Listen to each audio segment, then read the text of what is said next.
Good morning student, BA BSc second year. आज हम बात करेंगे बुशमैन का, निवास क्षेत्र की बुशमैन कहाँ पाए जाते हैं। लास्ट क्लास में हमने किसकी बात की थी? एस्किमो की बात की थी, सही है। और जनजाति थी, पढ़ लेना, उसके बारे में बिल्कुल ईजी है। आज हम बात करेंगे किसकी? बुशमैन की। बुशमैन दक्षिणी अफ्रीका में पाए जाते हैं और जो हमारा कालाहारी का मरुस्थल है उस क्षेत्र में ये लोग क्या करते हैं? निवास करते हैं। देखिए मैंने एक छोटा सा मैप बनाने का यहाँ प्रयास किया है। दक्षिणी अफ्रीका है, ऑरेंज नदी बहती है, यहाँ गामी झील है, इधर कालाहारी मरुस्थल है। ये जो पूरा क्षेत्र है नामीबिया, बोत्सवाना, जिम्बाब्वे, इन क्षेत्रों के बीच वाला जो भाग है वहाँ पर ये क्या करते हैं? जो बुशमैन है वो क्या करते हैं? निवास करते हैं। इधर डेकन्सबर्ग पर्वत है, कह सकते हैं कि हम जो अफ्रीका है उसके नीचे वाला भाग है, सही है। कालाहारी का मरुस्थल नामीबिया में है। 2-3 जो देश हैं उनमें सम्मिलित रूप में पाया जाता है। तो जो बुशमैन क्या था? बुशमैन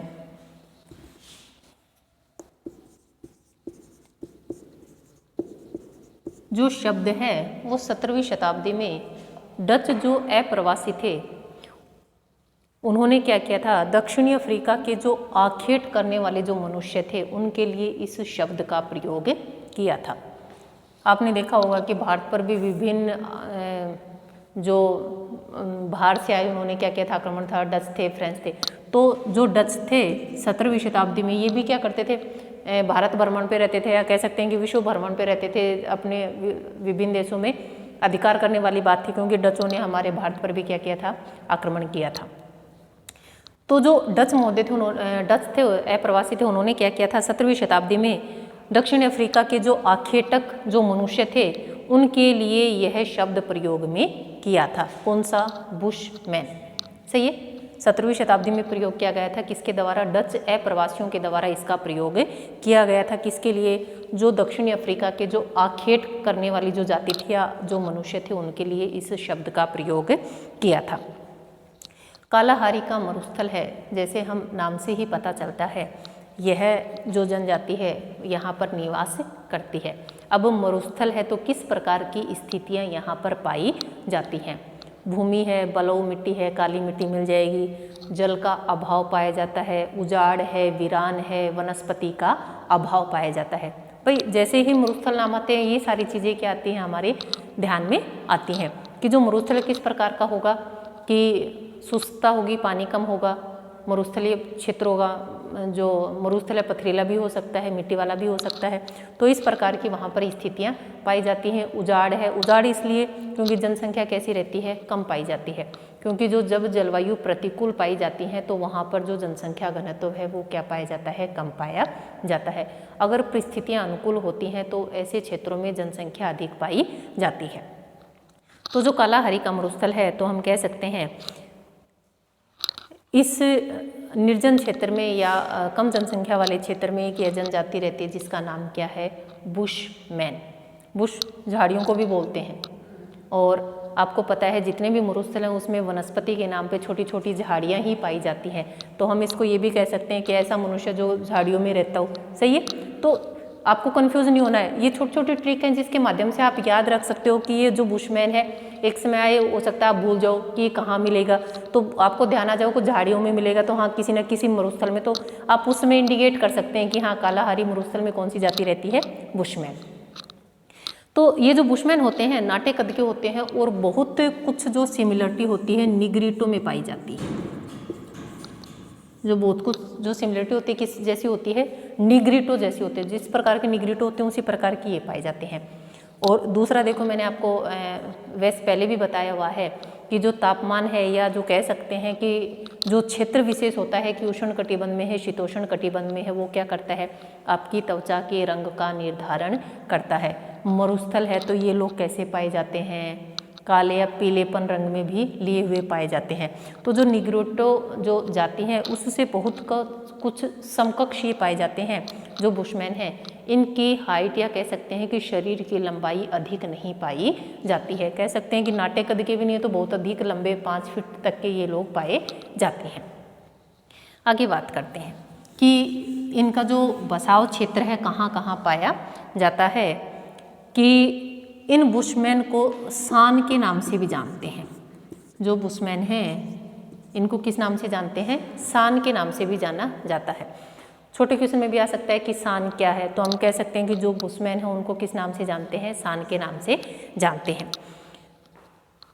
दक्षिणी अफ्रीकी संघ की बात करें, नेटाल की बात करें, दक्षिणी रोडेशिया की बात करें, कह सकते हैं कि इस वाले क्षेत्र में ये जो जनजाति है वह पाई जाती है। नाम्बिया, बोत्सवाना, जिम्बाब्वे, दक्षिणी अफ्रीका के कुछ क्षेत्रों पे यह जो जनजाति है वह पाई जाती है। चारों तरफ जितने भी हैं, अब देखिए जो बुशमैन का जो निवास क्षेत्र है वो हमने बना दिया।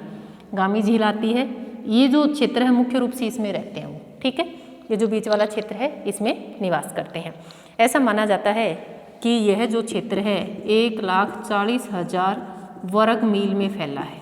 सही है, 1,40,000 वर्ग मील में फैला है। और 10,000 जो कालाहारी बुशमैन, कालाहारी नाम क्यों दिया? क्योंकि कालाहारी मरुस्थल में रहते हैं, इसलिए कालाहारी बुशमैन कि 10,000 कालाहारी बुशमैन आज भी इस क्षेत्र में निवास करते हैं। अब देखिए क्षेत्रफल और जनसंख्या दोनों में क्या है? बहुत अधिक विभिन्नता है।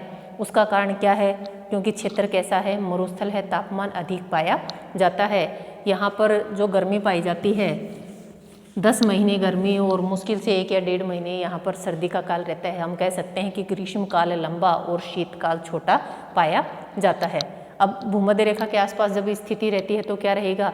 जो ग्रीष्म काल है वो लंबा रहेगा और जो शीतकाल है वह छोटा पाया जाता है। जो कालाहारी जो प्रदेश है उसका धरातल किस प्रकार का है? ऊंचा नीचा है, सफ़ेद या काली मिट्टी से ढका हुआ है और यहाँ बालू के टीले पाए जाते हैं। 20 फीट से लेकर 100 फीट तक क्या पाई जाती है? उनकी ऊंचाई पाई जाती है। अब मरुस्थल है तो क्या मिलेंगे? बालू ही बालू मिलेंगे, बालू के टीले मिलेंगे। और अन्य स्थानों पर जहाँ बालू मिट्टी पाई जाती है वहाँ कुछ मात्रा में घास भी उत्पन्न हो जाती है। और यहाँ की जो जलवायु है वो किस प्रकार की है? उष्ण जलवायु किस प्रकार की है? उष्ण कटिबंधीय, आर्द्र उष्ण कटिबंधीय क्या है? यहाँ की जलवायु है। आर्द्र उष्ण कटिबंधीय यहाँ की जलवायु पाई जाती है। ग्रीष्म ऋतु लंबी तथा शीतकाल यहाँ पर छोटा पाया जाता है। और जो पश्चिमी छोर है वहाँ पर जो घास के मैदान होते हैं उनको पार्कलैंड कहा जाता है। क्या कहा जाता है? पार्कलैंड। घास के जो मैदान है उनको पार्कलैंड कहा जाता है। देखिए आपने सुना होगा यूरोप में, एशिया में अलग अलग क्षेत्रों में जो घास के मैदान हैं उनको अलग अलग नामों से जाना जाता है। लेकिन हम कह सकते हैं कि अफ्रीका के दक्षिणी भाग में जो घास के मैदान पाए जाते हैं वो किस नाम से जाने जाते हैं? पार्कलैंड के नाम से जाने जाते हैं। जो घास के मैदान होते हैं वो भी 2 प्रकार के होते हैं। एक होते हैं शीतोष्ण घास के मैदान और एक होते हैं उष्ण घास के मैदान। उष्ण प्रदेशों में पाए जाते हैं वो उष्ण घास के मैदान, शीतोष्ण में पाए जाते हैं वो शीतोष्ण घास के मैदान। वही बात है कि मरुस्थल भी 2 प्रकार के होते हैं, शीत और गर्म मरुस्थल, गर्म और ठंडे मरुस्थल। तो उस प्रकार जो घास है वो भी प्रकार में पाए जाते हैं, गर्म क्षेत्रों वाले और ठंडे क्षेत्रों वाले ये कह सकते हैं, या उष्ण घास के मैदान और या शीतोष्ण घास के मैदान। तो जो कालाहारी मरुस्थल है उसकी उत्पत्ति बेचुआना लैंड से हुई है और जिसे साल्ट पेन्स कहते हैं। 1,40,000 वर्ग किलोमीटर क्षेत्र पर यह फैला हुआ है वर्ग मील पर, और 10,000 कालाहारी बुशमैन वर्तमान समय में यहाँ पर रहते हैं। और यहाँ पर एक घास पाई जाती है, उसका नाम भी क्या है? बुशमैन घास। भाई ये रहते हैं तो नाम, घास का नाम भी किस पर रख दिया? बुशमैन घास। और शुष्क भाग में एक पौधा पाया जाता है जिसको मेलेंस के नाम से जानते हैं। शुष्क क्षेत्र है उसमें, उस शुष्कता में वह एक पौधा उगता है, उस पौधे का नाम क्या है? मेलन्स। सही है, नाम क्या है? मेलन्स। कि मेलन्स क्या है? शुष्क जलवायु में उगने वाला एक पौधा या कहाँ उगता है? कालाहारी मरुस्थल में। शीतकाल लंबा रहता है, ग्रीष्मकाल लंबा रहता है, जबकि यहाँ पर शीतकाल की जो अवधि है वो किस प्रकार की पाई जाती है? छोटी पाई जाती है। नेक्स्ट बात करते हैं शारीरिक संरचना की। शारीरिक संरचना, देखिए शारीरिक संरचना मिलते किसमें है? निग्रिटो में। सही है। शरीर का अधिक लंबा कद नहीं पाया जाता है, 5 फीट तक की इनकी हाइट पाई जाती है। स्त्रियों की जो लंबाई है वो इससे भी कम पाई जाती है। जैसा आप सभी जानते हैं पुरुष और महिलाओं की जो लंबाई होती है उसमें पुरुष लंबे पाए जाते हैं और उन पुरुषों की तुलना में जो महिलाएं हैं उनकी जो लंबाई है वो क्या पाई जाती है? कम पाई जाती है। 5 फीट तक इनकी लंबाई होती है और निग्रो और निग्रिटो के जो लक्षण होते हैं वो इन प्रजातियों में पाए जाते हैं। हल्का पीलापन इनके शरीर का रंग पाया जाता है। हल्का जो पीलापन है वो इनके शरीर का रंग पाया जाता है। और दूसरा इन्होंने कहा इनके जो जबड़े होते हैं बाहर की ओर नहीं निकले होते हैं, होठ मोटे होते हैं लेकिन बाहर निकले नहीं होते हैं, इस प्रकार के लक्षण पाए जाते हैं जो निग्रो और निग्रिटो जो प्रजातियां हैं उनसे संबंधित पाए जाते हैं। कि निग्रो और निग्रिटो जो प्रजाति हैं उनमें जिस प्रकार के शारीरिक लक्षण पाए जाते हैं उसी प्रकार के जो शारीरिक लक्षण वो किस में पाए जाते हैं, बुशमैन में पाए जाते हैं। नेक्स्ट हम बात करेंगे कि जो शारीरिक संरचना के बाद कि जो निवास क्षेत्र है उसका भौतिक वातावरण किस प्रकार का पाया जाता है। जहां अफ्रीकी जो बुशमैन निवास करते हैं वह या तो विशाल पठारी भाग है या मरुस्थलीय भाग है, या तो पठारी भाग है या किस प्रकार का भाग है, मरुस्थलीय भाग पाया जाता है। 3000 फीट से 6000 फीट तक क्या पाई जाती है, उसकी ऊंचाई पाई जाती है। उष्ण कटिबंधीय जलवायु पाई जाती है, अर्ध उष्ण कटिबंधीय यहाँ पर जलवायु पाई जाती है और तापमान प्राय ऊंचा बना रहता है। क्यों तापमान ऊंचा क्यों रहता है, स्थिति किस प्रकार की है, मरुस्थलीय जलवायु पाई जाती है या उष्ण कटिबंधीय जलवायु पाई जाती है। ग्रीष्मकाल लंबा तथा शीतकाल छोटा पाया जाता है। जनवरी का तापमान 30 डिग्री सेल्सियस तक यहाँ पाया जाता है और 30 से 32 डिग्री, जबकि शीतकाल में यहाँ 15 डिग्री सेल्सियस तक तापमान पाया जाता है। एक चीज़ का ध्यान रखिएगा आप, ये 30 डिग्री सेल्सियस शीतकाल का जो तापमान पाया जाता है, आप कहेंगे कि शीतकाल में तो तापमान पाया जा रहा है इनके कितना 30 डिग्री सेल्सियस और 30 से 32, जनवरी का तापमान 30 से 32 डिग्री और शीतकाल का तापमान जो है 15 डिग्री सेल्सियस, तो दोनों में अंतर क्या है, ये दक्षिणी ध्रुव में स्थित है, इसलिए जनवरी का जो तापमान है हम कह सकते हैं, शीतकाल का जो तापमान है 30 डिग्री तक और जनवरी में 15 डिग्री सेल्सियस तक यहाँ पर क्या पाया जाता है, शीतकाल का तापमान 15 डिग्री सेल्सियस तक और जनवरी का तापमान जो है वो 30 डिग्री सेल्सियस तक पाया जाता है। क्योंकि जनवरी में हमारे यहाँ सर्दियाँ रहती हैं, दक्षिणी गोलार्ध में क्या रहती हैं, गर्मी रहती हैं, जिसके कारण यहाँ पर जो टेम्परेचर है वो 30 डिग्री सेल्सियस तक पाया जाता है। लेकिन शीतकाल का यहाँ पर जो तापमान पाया जाता है वो 15 डिग्री सेल्सियस तक पाया जाता है। और दिन और रात्रि के तापमान में अत्यधिक अंतर पाया जाता है। दिन का तापमान 45 डिग्री सेल्सियस तक तथा रात्रि का तापमान 6 डिग्री सेल्सियस तक पाया जाता है। अब कारण क्या है, देखिए क्या कौन सा क्षेत्र है, मरुस्थलीय क्षेत्र है, बलुई मिट्टी है या पठारी है और तो जितना अगर दिन में तापमान प्राप्त होता है तो मिट्टी का स्वभाव कैसा है, अत्यधिक गर्म होना, तो दिन में तो अत्यधिक गर्म हो जाती है और उसका तापमान 45 डिग्री सेल्सियस तक पहुंच जाता है। रात्रि में उसी दर से क्या पाया जाता है, तापमान में कमी पाई जाती है और रात्रि का तापमान जो है वो 6 डिग्री सेल्सियस तक पहुँच जाता है। नेक्स्ट हम बात करेंगे इसमें आगे कि यहाँ जो ग्रीष्म ऋतु है लंबी रहती है, शीत ऋतु जो छोटी पाई जाती है। वर्षा की अगर हम बात करें यहाँ 50 से 20 सेंटीमीटर के मध्य वर्षा पाई जाती है। जैसे जैसे दक्षिण पश्चिम में बढ़ते हैं वर्षा की मात्रा में कमी आती जाती है। पूर्व की तरफ वर्षा अधिक पाई जाती है 50 सेंटीमीटर तक और पश्चिम की अगर हम बात करें, दक्षिण पश्चिम की बात करें, वहाँ मात्र कितनी 20 सेंटीमीटर वर्षा वहाँ पर पाई जाती है। इतनी अधिक भयंकर गर्मी पड़ती है, मौसम परिवर्तन होते हैं तो मलेरिया तथा पेचिस जैसी समस्याएं पाई जाती हैं। यहाँ पर के जो मोस्टली लोग हैं वो किससे, मलेरिया से ग्रसित रहते हैं। आपने भी देखा होगा कि भारत की जो जलवायु है उष्ण कटिबंधीय है और जैसे ही मौसम परिवर्तन होता है मलेरिया का प्रकोप बढ़ जाता है, लेकिन इस क्षेत्र में और अधिक मलेरिया का प्रकोप बढ़ जाता है और मोस्टली जो रहते हैं मलेरिया और पेचिस से यहाँ की जो बुशमैन जनजाति है वो पीड़ित रहती है। शुष्क महीनों में अगर बात करें, ग्रीष्म ऋतु के पश्चात भूमि नगन हो जाती है, वनस्पति दिखाई नहीं पड़ती है और इसके विपरीत साधारण वर्षा के दिनों की बात करें तो कुछ भाग में जो वनस्पति का आवरण पाया जाता है, लेकिन पशुओं के लिए सिर्फ जो वनस्पति है उसके नाम पर घास ही पाई जाती है और पशुओं को चराने के काम में ली जाती है। नेक्स्ट बात करेंगे हम आखेट। आखेट करना, आखेट, आखेट मतलब शिकार करना। अब इस वाले क्षेत्र में न वर्षा होती है न फसलें होती हैं, तो जो जीवन निर्भर है वो किस पर है? इस आखेट पर। जो बुशमैन हैं वो क्या है? मांसाहारी पाए जाते हैं और आखेट ही उनके जीवन का कह सकते हैं कि हम प्राथमिक द्वितीय जितनी भी क्रियाएं हों वो क्या है? आखेट है। तो आखेट प्रधान क्षेत्र अफ्रीका के जो वन हैं और घास के मैदान हैं अद्वितीय हैं और अपनी संपन्नता के लिए शिकार के लिए जाने जाते हैं। अब किसके लिए जाने जाते हैं? शिकार के लिए, हम कह सकते हैं हंटिंग, आखेट शिकार के माध्यम से। और बात आती है कि यहाँ पर विभिन्न प्रकार के शाकाहारी मांसाहारी विभिन्न जीव जंतु पाए जाते हैं, जिनमें जेब्रा से लेकर और शुतुरमुर्ग, हाथी, दरियाई घोड़ा, शेर, चीता, जंगली बिलाव, गीदड़, सभी प्रकार के दोनों ही प्रकार के क्या पाए जाते हैं? पशु पाए जाते हैं, जिसमें मांसाहारी और शाकाहारी दोनों ही प्रकार के। इसके अतिरिक्त छोटे छोटे अनेक जीव जंतु भी पाए जाते हैं।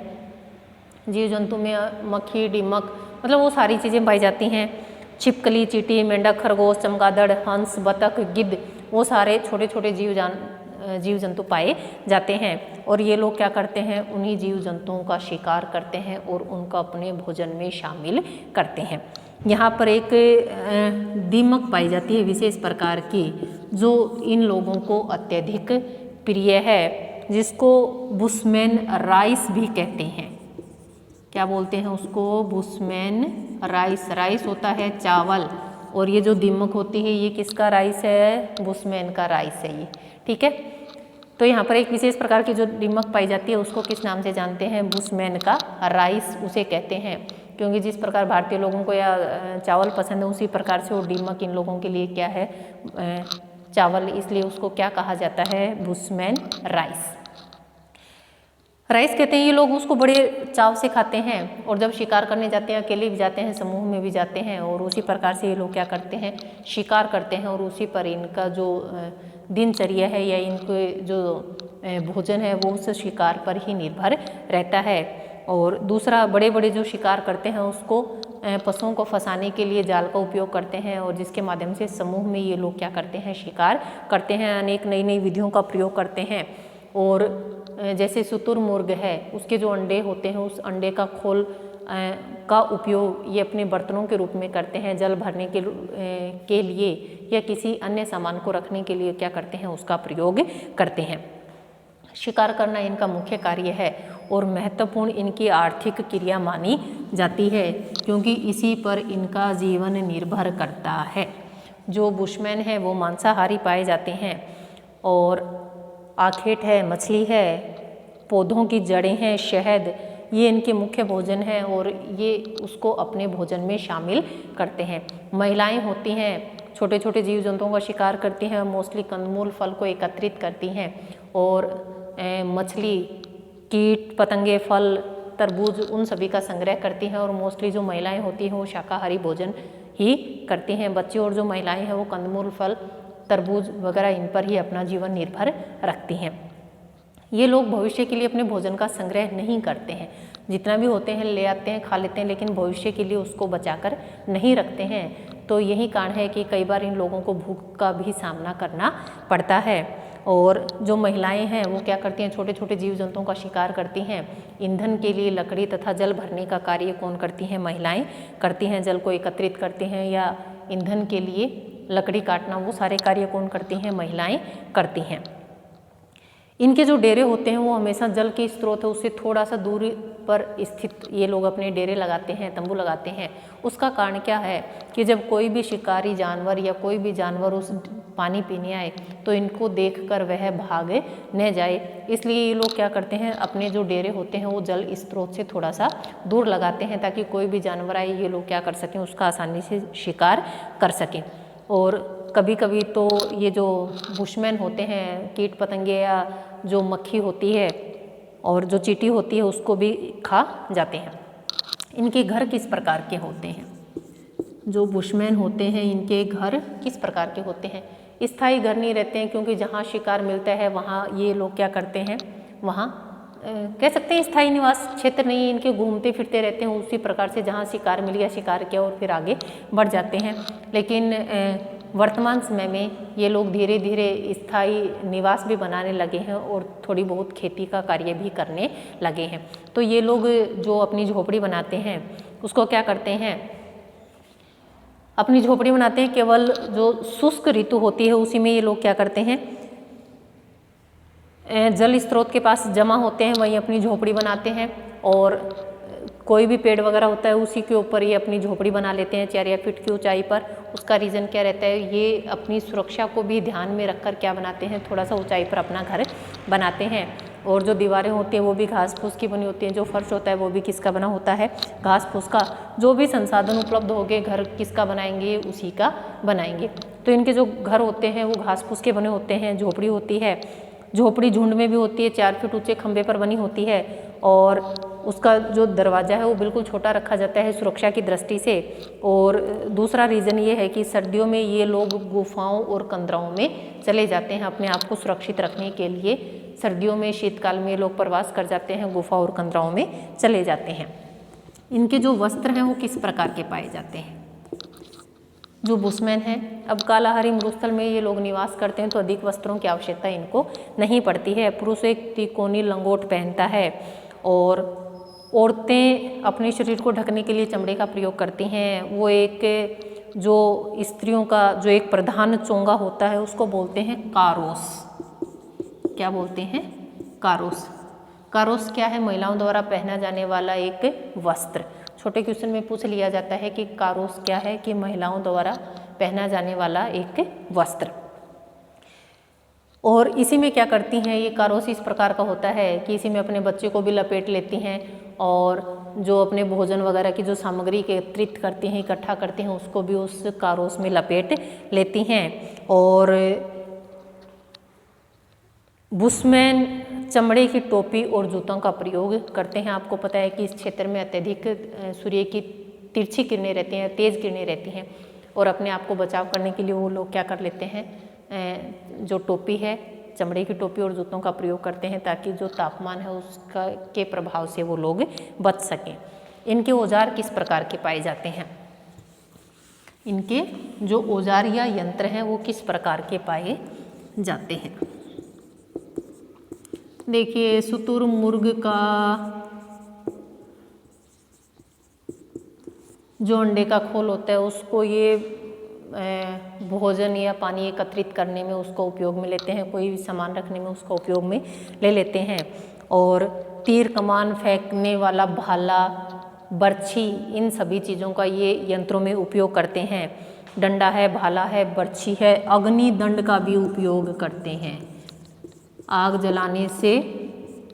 जलाने के बारे में जानते हैं तो अग्नि दंड का भी ये लोग क्या कर देते हैं, प्रयोग करते हैं। पेड़ों के जो छिलके होते हैं उनसे रस्से बनाते हैं और दलदल में उगने वाली जो बैत होती है उसको भी विभिन्न प्रकार का सामान बनाया जाता है। कहीं कहीं पर लोहे का सामान भी बनाया जाने लगा। और शुतुरमुर्ग और जो जिराफ होते हैं उसके पाँव की जो हड्डियाँ होती हैं उनको घिसकर निकुला कर लिया जाता है और तीर का जो आगे का भाग होता है वहाँ लगाया जाता है और फिर उससे क्या किया जाता है, शिकार किया जाता है।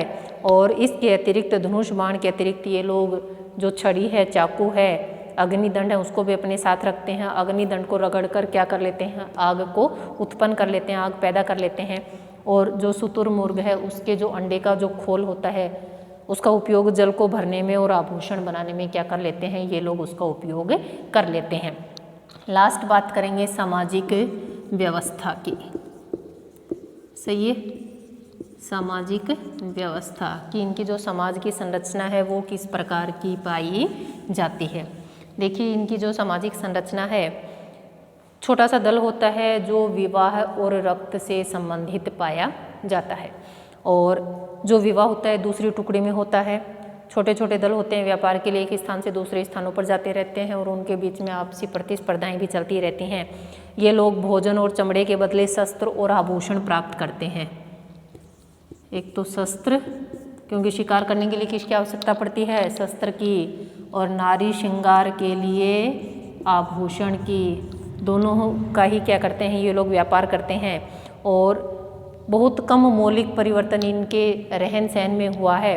और इस प्रदेश में आर्थिक क्रियाओं और जीवन यापन के साधनों के अभाव के कारण ये लोग क्या करने लगे हैं, निरंतर इनकी जो संख्या है वो कम होती जा रही है। और दूसरा ये लोग देवी देवताओं में, भूत प्रेतों में भी विश्वास रखते हैं। ईश्वर, स्वर्ग, नर्क, उनके बारे में भी इनके विचार अस्पष्ट हैं। कुछ नहीं कहा जा सकता है कि ये भगवान में विश्वास रखते हैं, नहीं रखते हैं, या किस प्रकार की इनकी स्थिति है। और लास्ट पॉइंट हम कहेंगे कि आधुनिक समाज से संपर्क, आधुनिक समाज से संपर्क। क्या वर्तमान में ये लोग आधुनिक समाज से संपर्क में हैं?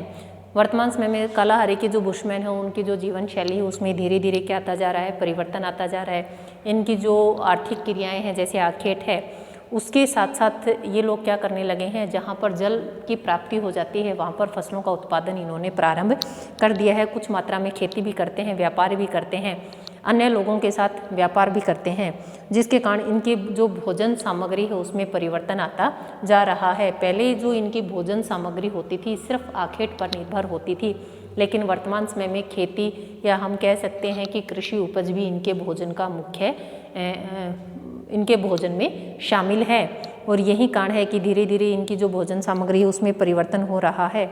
आज भी यह एक ऐसी जाति है जो कठोर मरुस्थलीय परिस्थितियों में अपना जीवन यापन कर रही है। ये थे हमारे बुशमैन। नेक्स्ट क्लास में हम बात करेंगे पिग्मी की। पढ़िएगा, देखिए कुछ भी नहीं होता, जो भी जनजाति जिस प्रकार की भी परिस्थितियाँ होती हैं ये लोग क्या करते हैं, वातावरण के साथ अपना समायोजन करते हैं। जिस प्रकार का भी क्षेत्र होता है, अब ये मरुस्थलीय क्षेत्र है, कृषि नहीं होती, जहाँ जल उपलब्ध हो जाता है वहाँ खेती हो जाती है, नहीं तो किस पर निर्भर करते हैं, आखेट या शिकार पर निर्भर करते हैं। तो जिस प्रकार का क्षेत्र होता है उसी प्रकार के लोगों के रहन सहन, खान पान, आचार विचार उसी प्रकार से प्रभावित होते रहते हैं। अब कठोर मरुस्थलीय दशाएँ पाई जाती हैं तो ईश्वर में इनकी बहुत अधिक आस्था दिखाई नहीं पड़ती है, अंधविश्वास भी होते हैं और मलेरिया, पेचिश जैसी समस्याओं से ग्रसित होते हैं, क्योंकि इन क्षेत्रों में चिकित्सा सुविधाओं का अभाव पाया जाता है।